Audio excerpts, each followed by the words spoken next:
Chapter 30. The Statue. Day washed away the shadow terrors of night, but gave light to new revelations just as unsettling. For the first time, Kendra looked clearly upon the citadel of the Witch of the Wilds and saw its majesty. It was not a tower, but a tree, colossal and ancient. They had made their camp on an immense branch that she had initially mistaken for a mountain ridge. A forest sprung up in the crook of a limb so broad that from where she stood she could not see an edge. Some ways off, it seemed that the ridge merely passed away into the whirling mist. The branch ran on behind them, back to the sky bridge, gradually sloping up until parting its gnarled fingers to entwine the end of the glass passage. And before them, the tree rose higher still, the trunk looming ahead, blotting out the sun with branches just as broad, a whole world hanging in the sky. The sheer scale of it was staggering, and it was only a concerned warble by Adrian that reminded Kendra to continue breathing. Yet for all its splendor, there was a deep unease over the impossible treescape. It was not merely in the corpses of the wolves that they passed, their bodies pummeled and lacerated with savage, clawed blows.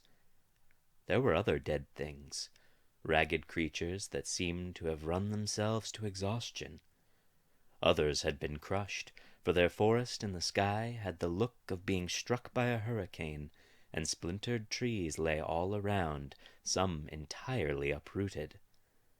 The very ground beneath them, the enormous branch, was crooked and peppered with ruptures and chasms, molten amber flowing from grievous wounds and gashes in sickly, viscous rivers that cleaved through the layer of grassy topsoil. It was a place of extraordinary beauty, but there was a sickness at work, the imposing matriarch of some noble lineage now wasting and in decay. They made their way through the broken country in near total silence. Now and then, Maya or Caleb would try to make a glib observation, but always it fell on the stifling quiet, like water on sands. It was the charged air of the storm, perhaps. Once an eternally pursuant wall looming at their backs, now ringing them in and ensnaring them. The total absence of birdsong was similarly unnerving, as if the world around them held its breath in the shadow of some brooding predator.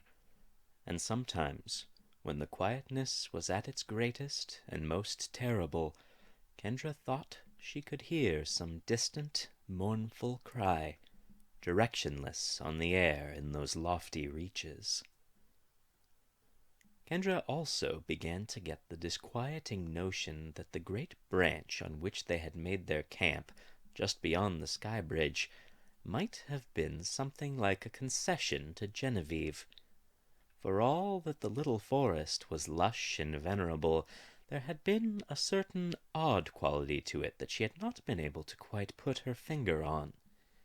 As they went, Kendra realized what that strangeness was.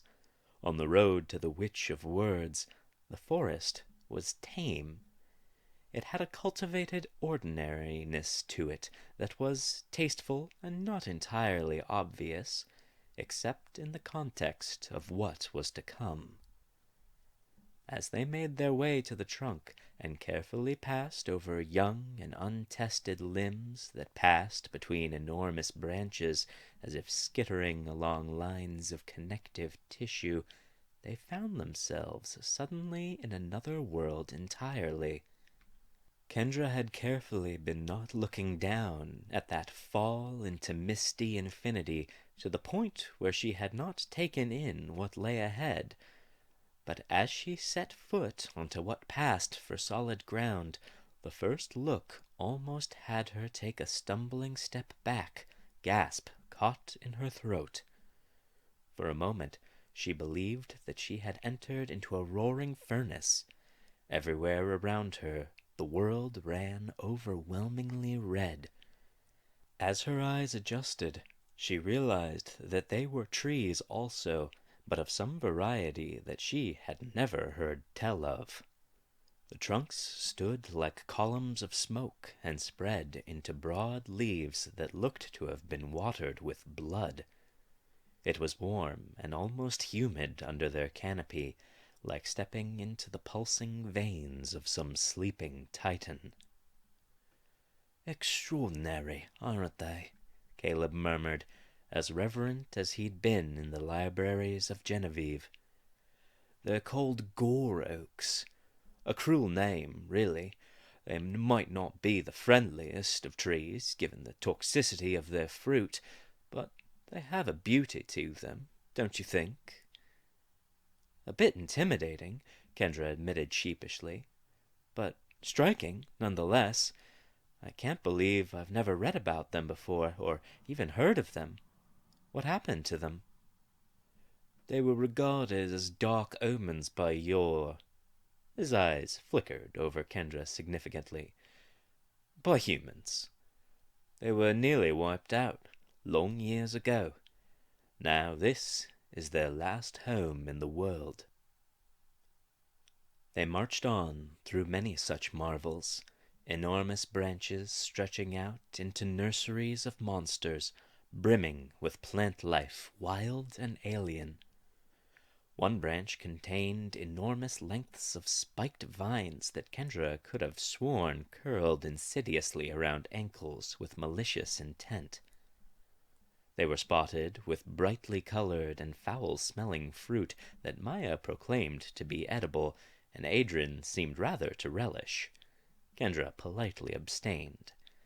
And beyond that, another branch laid broad and flat, a basin for brackish water that seemed to have drained away through the chasmous crack in the wounded tree.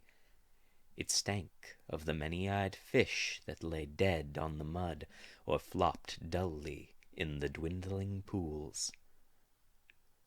The end of Lady Genevieve's domain was also marked clearly in the abruptly truncated notes regarding the citadel of the wilds.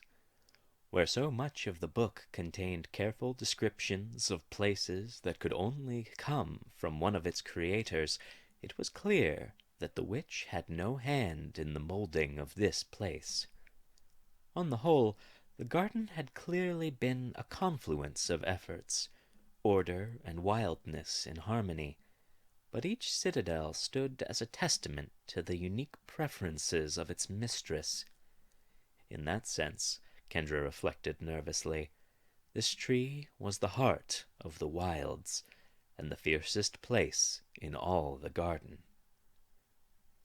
Yet even as the guidance offered by Genevieve's tome diminished, Kendra felt an ever-increasing sense of uncanny certainty while navigating up through the branches of the citadel.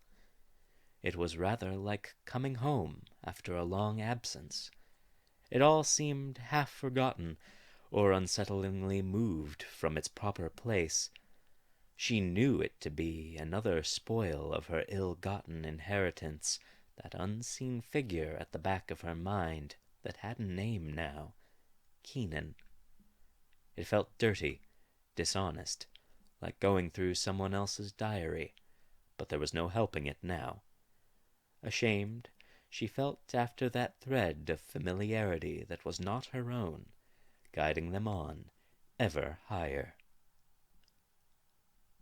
Much of the day was spent in that way, clambering carefully between branches, slowly crossing strange and treacherous terrain, and always with the sense of being watched. They had been walking through a field of delicate white flowers that fluttered in the wind like waves of sea foam. It might have been almost idyllic, were it not for the ugly scars that cut through the field, trickling sluggishly into rivers that dripped away off the sides of the branch and into oblivion. Still, by the standards of their journey so far, it was downright peaceful, and she'd not heard that odd crying wail for some time now. Kendra had been about to propose stopping for a quick bite to eat. Caleb had been able to forage rather readily as they'd passed through the once lush vistas, now ravaged and strewn with death. It was then that she walked firmly into Maya, who had stopped abruptly. Like running into a wall, Kendra snorted with a wince, but looking up, she felt her good humor die in her throat. Maya stood rooted to the spot, silent, her face twitching in alarmed concentration, and as Kendra looked to see what might be the cause of the distress, she saw Boris a few paces behind her in much the same condition. They were still as pillars, listening or perhaps feeling for some lurking calamity. Yet the field was open and sunny, almost inviting. "What's wrong?" she asked, looking around with growing unease. "Maya? Boris?" As one, their heads snapped up, and the look they fixed her with was enough to chill her blood. "Run!" Maya yelled, as in the same breath Boris shouted, "The branch is going to—" But a moment later, it was all too clear what they had sensed. The tree spasmed like a dying animal, as it had the night before, and the lazy stillness of that once immaculate meadow was snapped with a deafening crack. With terrible slowness, like the ladder that tips just past the point of no return, Kendra felt the world begin to tilt. They fled across the plains towards the trunk as a great rift began to open before them and increasingly above them. Leaping over lesser gullies overflowing with sap, their progress that had been so easy grew quickly more difficult as the slope of their flight steadily increased, each echoing creak sending the branch a few more degrees towards the abyss and sending a new tremor of terror into Kendra's heart. She knew she could make it. It was no more than a few hundred paces to where the branch was splintering, teetering, about to fall. She could feel the reserves of power at her disposal, knew that if she turned her mind to it, she could lay on the speed, pass beyond the breaking point. She was sure that Caleb could make it as well. He was keeping pace with her, sprinting all out like a panther before a stampede, and she was sure that if it came to it, Adrian would unfurl the wings within him and soar to safety. It was not so great a distance, but Kendra took no comfort from it, as Boris and Maya brought up the stomping rear of their band. For while the dwarves were strong and their stamina boundless, they were not quick. They ran steadily, stoically, and as it was increasingly evident, hopelessly. After trying fruitlessly for a time to pull them on, an effort much akin to pulling over a statue with her bare hands, Kendra could feel panic edge into her mind. She was going to watch her friends die, and once again she could do absolutely nothing. Tears were brimming, but she blinked them back furiously, spurring herself to think. Was there anything at all that she could use? Kendra sought that power within her, foreign and strange, never truly comprehensible, and in it she found focus. Her horror was there, but it sharpened rather than paralyzed. "Hold on," she thought, anguished. "Please, please don't die." She closed her eyes, shutting out the world until there was nothing but herself and what must be done. And with every ounce of will that she could bring to bear, Kendra leapt forward. When her legs had uncoiled and she opened her eyes, she found herself flying.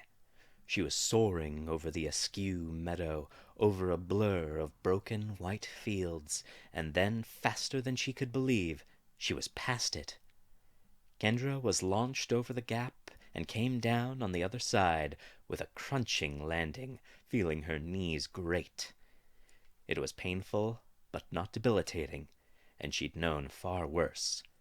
She gritted her teeth and turned, searching for something, anything. And as she looked, her eyes lit up, and her fervent prayers were answered. At the point of the sundering break in the branch, something was sticking up in wild bunches. Kendra ran forward with reckless speed, skidding to the ragged edge. Young green roots, thick and tenacious, were burrowed well past the topsoil and the delicate layer of flowers, deep into the living wood of the branch itself. They ran through the entirety of the branch, powerful and long, and the beginnings of a plan began to form. She set herself forward and began to pull at the rope-like roots, stretched down in tangled snarls, and almost fell in shock. A great grinning face was peering back at her from the depths. For a moment, Kendra saw the face-stealer rising up from some black pit to pull her down to the deep places where worms creep and the stench of rot pushes down your throat, choking, suffocating. But no. She blinked, and it was nothing like that thing. Nothing at all. A face of stone, enormous, stared fixedly up with eyes of purple gem.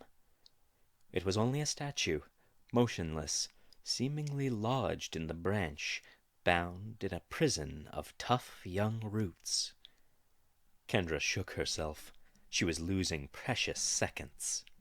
With fury, using her legs as much as her arms, Kendra tore up the exposed tendrils. Hares are good at digging up roots, she thought disjointedly as she pulled. They always got at the spring carrots back. A new sound, a ripping, and she could feel below her the branch coming apart. She looked up to find Caleb across from her, and some ways below, as much climbing as running over the edge of the growing chasm. His eyes burned, but she could see keen understanding there as he looked back at her. Reaching a quick assessment, he leaped across the gap, dropping beside her with a careening flip. "Keep going," he shouted. "We're going to need every inch." His face blanched just as hers must have as he turned his gaze towards the inexplicable stone figure below. "What in the hell is—" She shook her head. "Questions later. Pull!" With Caleb at her side, their efforts were redoubled. In short order, they had stripped a massive coil of root from its wooden mooring, dripping with the thick sap of the immense tree's dismemberment. With a series of savage kicks, she broke it free from the entwining web and made a shuffling run with it to the edge. It was heavier than she could have believed, 2 or 3 times her weight.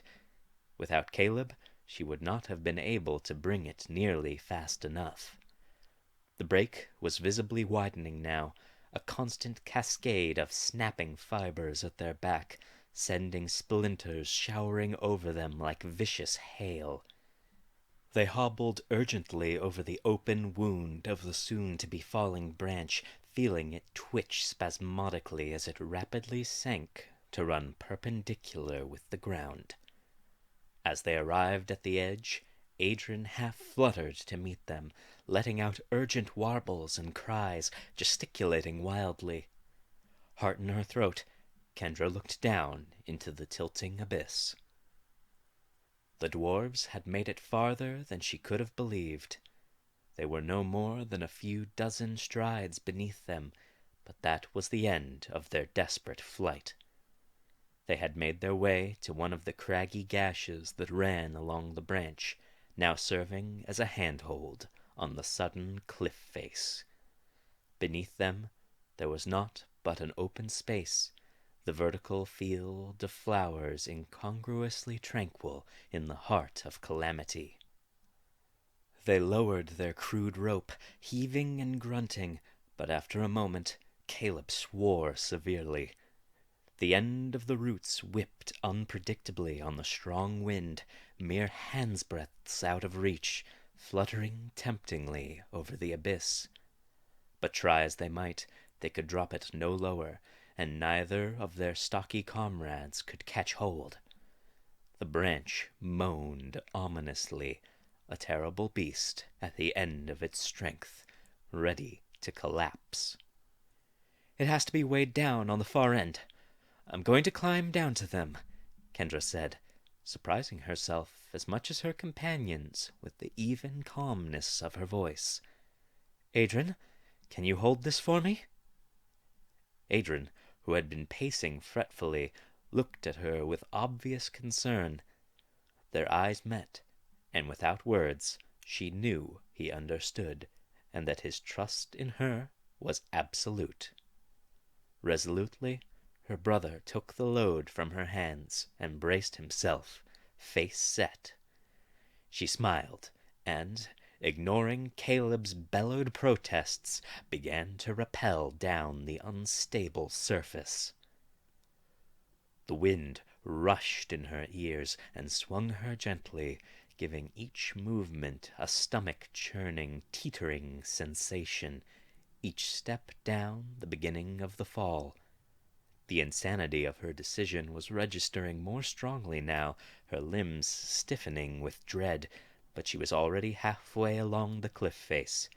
Now started, it was not so hard to just keep going. She could do it, for Maya, for Boris. Eyes slits, carefully not looking down, Kendra made her scrambling descent along the sticky root. Her concentration was so complete that she very nearly screamed when a hand wrapped around her ankle. But it was only Boris, pulling her in close like an errant sheet of paper tossing on the breeze. "You're mad!" Maya shouted over the din, but in spite of herself she looked impressed. Kendra felt a flash of discordant pride, but there was no time for that.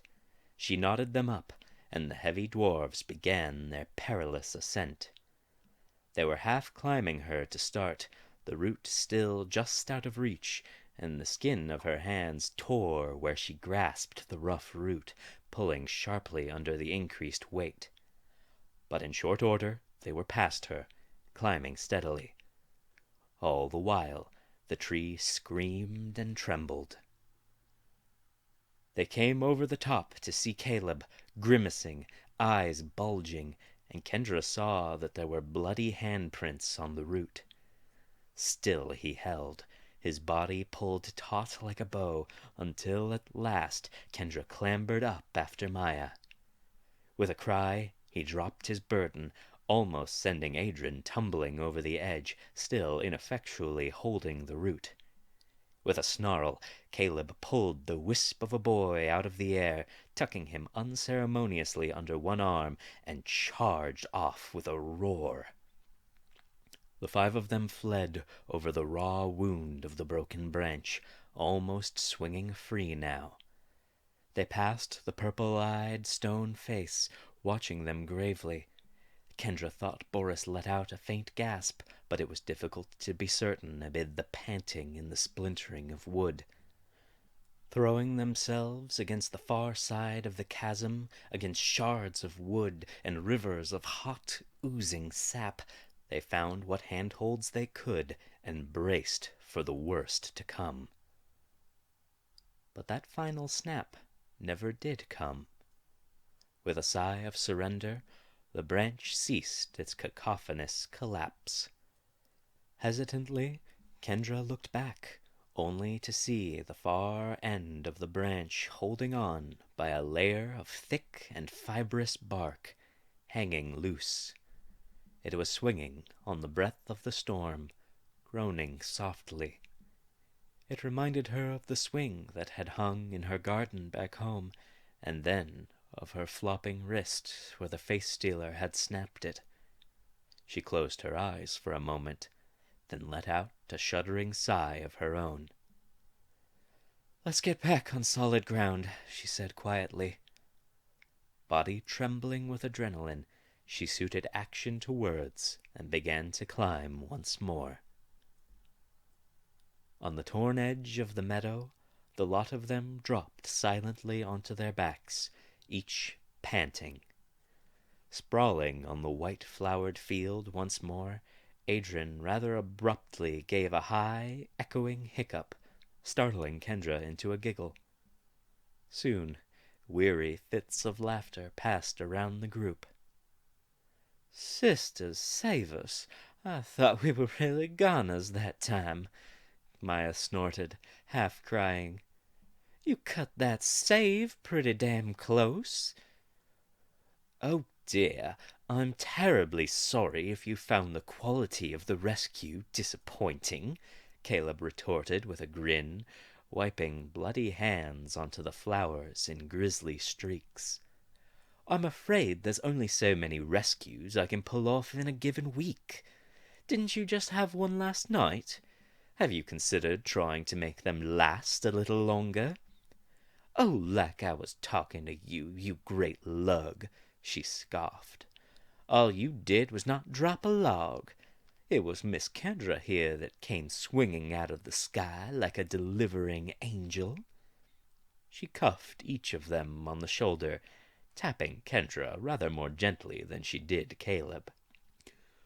"We all worked very hard to get out of that situation," Kendra replied diplomatically, undercut only slightly by her occasional interrupting giggles. "I'm just glad we're all okay." "You are all right, aren't you, Caleb? Your hands look pretty bad." "Oh, just a few scrapes and scratches," he said dismissively. "They'll heal. With this one at my back, there never really was any concern." Caleb rolled over to Adrian and grabbed him brightly, inducing an alarmed but not altogether displeased squawk. "You've got a bit of muscle in those scrawny arms, don't you?" he crowed.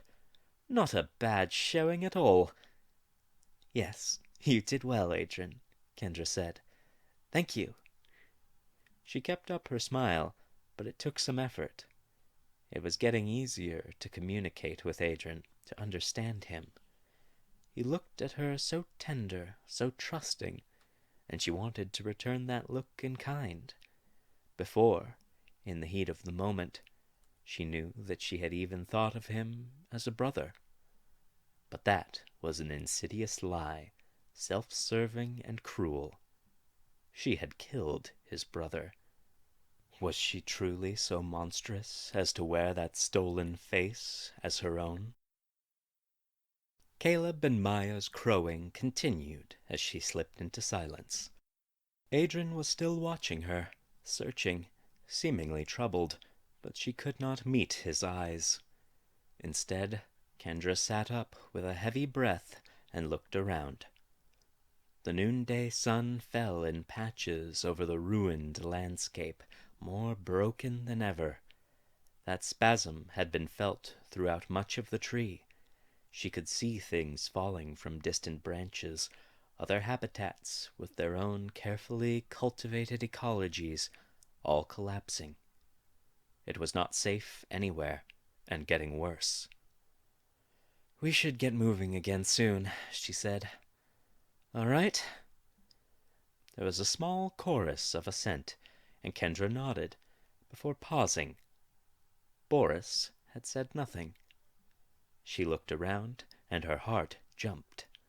Boris was not among them.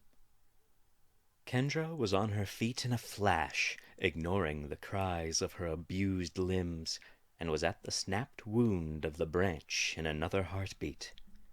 For a moment she feared the worst. He had been injured, had fallen unnoticed back over the edge, tumbling into the abyss without a trace. But a moment later she sighed in relief, for there he was, a few paces down that ragged cliffside. His attention seemed wholly occupied with that strange, purple-eyed face that stared up at them, embedded in the swinging pendulum on the far side of the broken branch. Kendra felt a sense of unease that she could not explain, but she only cleared her throat and put on that small and practiced smile that did not twist or stretch. "Boris, are you all right down there? That really isn't safe. We have no idea when another one of those quakes might happen. And anyway, we've got to get going as soon as possible. Boris?" He did not reply for some time, silence between them but for the eternal rushing winds. Finally, without turning back, he spoke. "Go on without me. I have to stay here." Kendra's smile froze, a terrible rictus of pleasantry, taut to bursting. "It's not safe here," she replied thickly. "I can't just leave you behind." "That's exactly what you're going to do," Boris replied, curt as a slap in the face. He turned, his voice rising in some strange excitement. "You don't understand. Kendra, that face down there, those eyes, they're Heartstone." "Are you sure?" she asked, startled. "It doesn't look all that special. I sort of expected it to glow or something like that." He shook his head insistently. "You're not a dwarf. You can't feel it humming away. It's calling, singing. That stone is alive, Kendra." And on closer inspection, there was something strange to it. Those eyes, they were almost precisely the same color as his and Maya's. "I don't feel much of anything," Maya said harshly. She had appeared at Kendra's elbow without her noticing, and was looking down defiantly.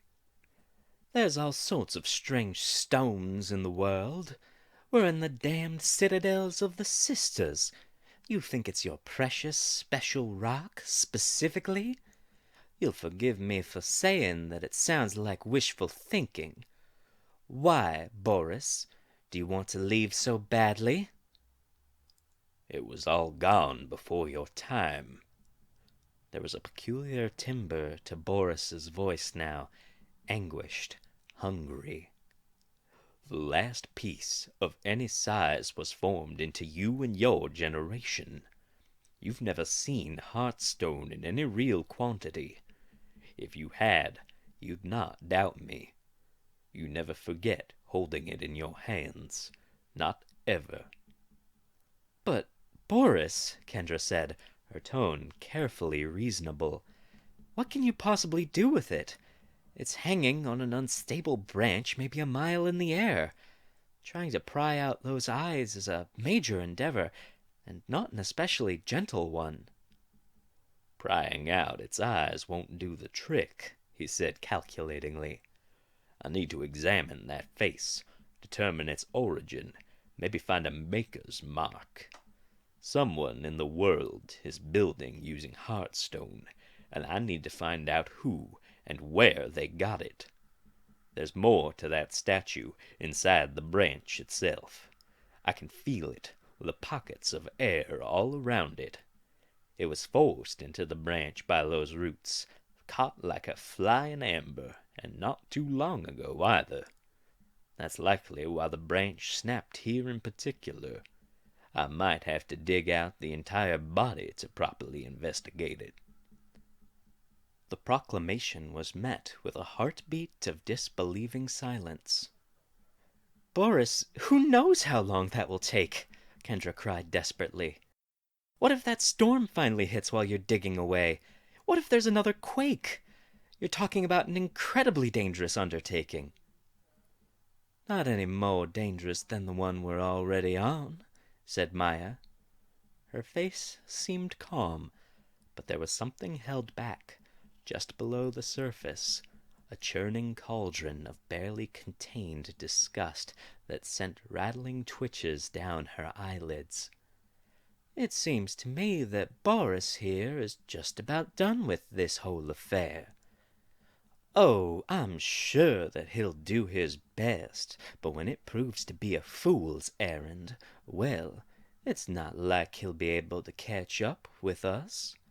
He'll be quite free to go on his way, and it was all quite necessary, don't you know, quite responsible. Anything to find his bloody heartstone. Maya, what other choice is there? Boris sounded a ruin of a man, a crumbling tower but a few worn bricks from collapse. I've walked the world of men for over a century and not found any sign at all. Not a hint, not a rumor. Now this falls into my lap, and I'm to turn away from it? The clues those eyes might hold are the best hope for our race.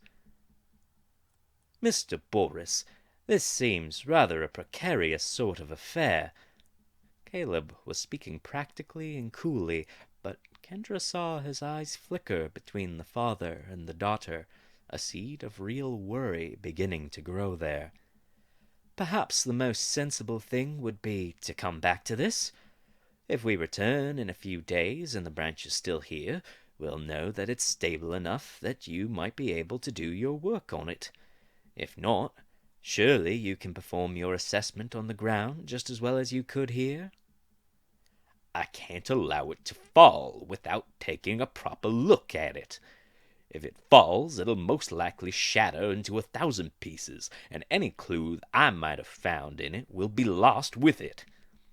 It surely would be nice if I could wait or do this more safely, but if I try any of that, then I risk the future of the entire dwarven race.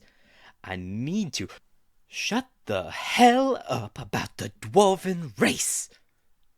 The echoing shout was punctuated with a furious stamp of Maya's powerful foot, sending an ominous tremble through the swaying branch.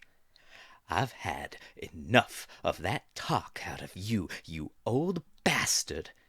You don't get to just say that whatever you're doing is for some lofty ideal and then run off noble and important. I've heard enough of your lies for a lifetime, and I'm not falling for them ever again. Kendra watched Maya, astonished and terrified. That tension that had been building since Boris had joined them, or since they'd found him, or maybe since they'd met her, crouching in the ruins of her world, it was all coming crashing out of her, a landslide of bile and fury. Maya, please, Kendra said, her attempt at a conciliatory tone edging to frantic. I know you're angry, but please calm down. We can talk about this, but if you keep stomping and shouting like that, someone might start to notice us. But Maya was not listening. Something in her had ruptured, volcanic, and her mouth was a molten fissure, issuing scalding gas in toxic clouds, showing no signs of slowing. Do you know what the dwarven race is, Boris? It's you and me. That's it. Everyone else is gone. They died, or worse, while you ran around the world on your hopeless journey. You left me, you left them all, and they died right where you left them, and I had to watch it happen, all alone. For years, all alone.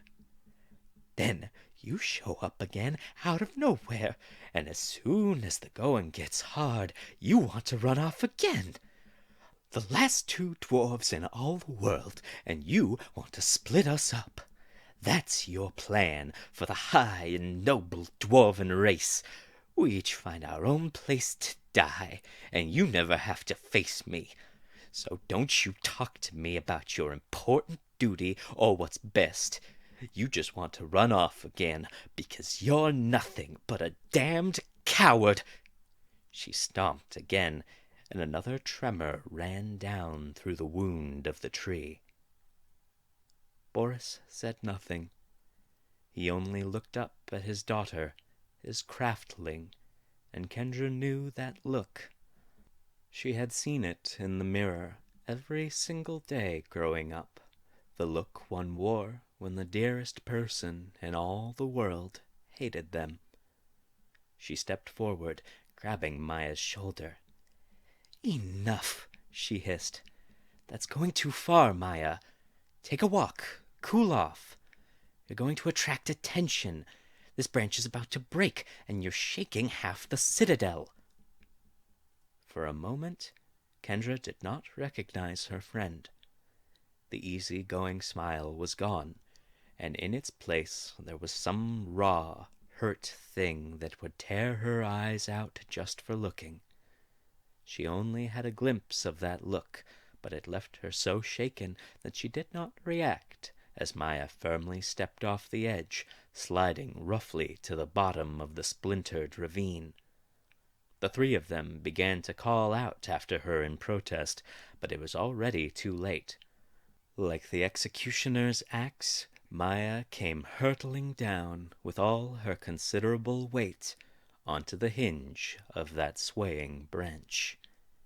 At the end of her descent there came a resonant crack, the splintering of old bones, and the decapitation was complete. There was a lurch, a snap, and then, almost gracefully, it fell away, that purple-eyed stone figure slipping off into the mists. It had the look of the condemned sailor, chained to great weights and sinking into the blue depths, face turned up to the light for the last time. Above it all, Maya clutched tightly to the broken remains of the branch. Her breathing labored, though not from exertion. She turned back to them, and her face was much the same as that of the statue, as one who realizes that she is about to drown. But through the confusion there was still a hard glint in her eye, and she only asked, "What branch were you talking about?" There was an anxious quiet between them as they looked down from those mist-shrouded heights, the falling meadow already swallowed by the clouds, each waiting for the inevitable thunderous impact. Kendra laid a hand on Boris's shoulder.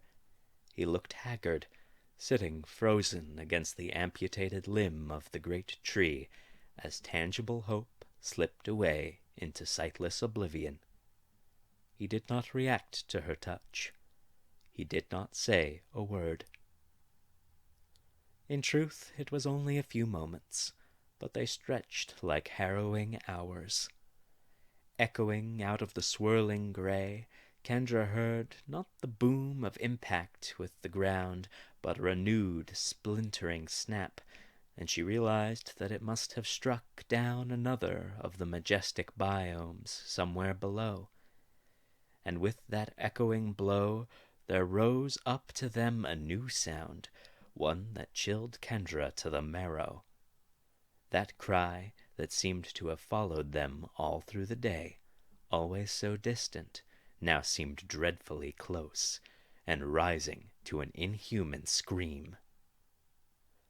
From out of the cloud cover, a shape streaked up at them, a blur of hair and claws and wings. Kendra only could make out the glowing of seething green eyes streaking past like comets, premonitions of cataclysm before they were gone again, the shape falling back into the mists. Then all was gravely silent, but for Caleb's muttered curses. Kendra looked over the edge nervously. "Do you think it's—" But Boris's sensitive ears had heard something that even Kendra's had not. He was scrambling down the wound of the branch, grasping at sticky handholds of broken wood towards his estranged daughter. Maya had been at the very bottom of the oozing cliff face, and either the buffeting winds of those great wings or her own alarmed reaction had unsteadied her precarious hold. She was slipping down the steep slope, already her feet dangling over the precipitous drop, her mouth hanging open in a dazed circle of surprise. Faster than Kendra could have believed the old man could move, Boris was with Maya, half falling, digging his fingers into the shattered wood with tearing ferocity. With a booming shout, he swung down his free hand to snag her, catch her, half throw her back onto solid ground. It was enough to break Maya from her stupor, and Kendra was moving as well now, reaching down desperately to them. She could see something now, faint pricks of green in the void of clouds, streaking up to meet them. Boris all but carried Maya up, pushing with forge fire purpose, and in moments Kendra had her in hand and was pulling her up over the edge. She reached back to Boris, and her heart froze. It seemed so slow, that moment before disaster, horror creeping on that overstretched heartbeat as Kendra looked down to Boris. He seemed suspended over a vortex of tooth, talon, wing, and poisonous green eyes, a churning tornado streaking up the torn and ruined surface, and she knew there was nothing she could do to reach him before it did. The claws extended towards the grim-faced old dwarf, inexorable and lethal. An object sped past her with the force of a falling star, something angular and brown. It struck the charging beast head-on with a meaty thump, and it veered off, roaring furiously. In its wake, a plume of papers fluttered like the smoke of a cannon before being carried away on the high winds. Kendra leaped to grab a leaf out of the air and blinked in surprise. It was a page from Genevieve's journal. She turned to Caleb, mouth agape. "It was the first thing I could lay my hands on," he said defensively, looking half dazed at his own daring. "Oh, gods, I threw a gift from one of the sisters." They were interrupted by a grunt, short and pained. Boris had pulled himself the last few paces up the broken slope, and Kendra was shot through with horror. There was a deep gash in the back of his coat, now drenched in blood. "Boris!" Kendra was pulling off her jacket, berating herself to have been staring off so moon-eyed that she'd never even noticed him bleeding to death before her eyes. Then she was pushed heavily to the side. She only just caught herself before looking to see Maya hovering over Boris. There was a feverish look in her eye, her hands already stained brilliant crimson. "Give me your coat, Kendra." Maya was speaking quickly, but with a disconnected calm that caught her off guard. "Quickly now," she said, with a little more steel, and Kendra hastily obeyed. The light coat was wadded into a compact pad, and Maya was pressing it firmly against the wound. "I need water, and my bag. Caleb, do you have any alcohol?" The minutes passed slowly as Maya administered her treatment. Boris's face was a twisted grimace, and paler than ever, but he continued breathing harsh and steady as Maya worked. Superficially, she was the picture of focus, but Kendra thought she knew the woman well enough to see past it. Eventually, the bleeding was staunched, and Maya assigned Kendra to hold her chitin lacquer parasol over Boris.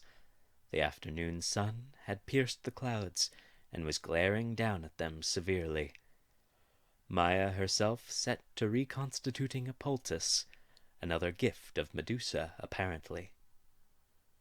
"I'm still alive, Kendra started. She had not thought Boris was awake. "Though I think my overcoat might be ruined." "Boris, don't talk," Kendra said, her attempt at sternness undercut by her relief. "You're very hurt. You need to rest." It's going to take a bigger wallop over the head than that before I start taking orders from a little slip of a girl like you." The voice was light, but there was a wetness to it that Kendra did not like the sound of. What was that beastie that tried to take a bite out of me, anyway? It was a manticore. Caleb had been standing vigilant for some time now, his eyes trained upon the skies. Venomous, quick, strong, and deadly as can be. You survived an encounter with a king among monsters, Mr. Boris. My congratulations. How can you tell? Kendra asked, astonished. I could hardly see the thing, it was moving so fast. I watched it land. I think I hurt its snout some.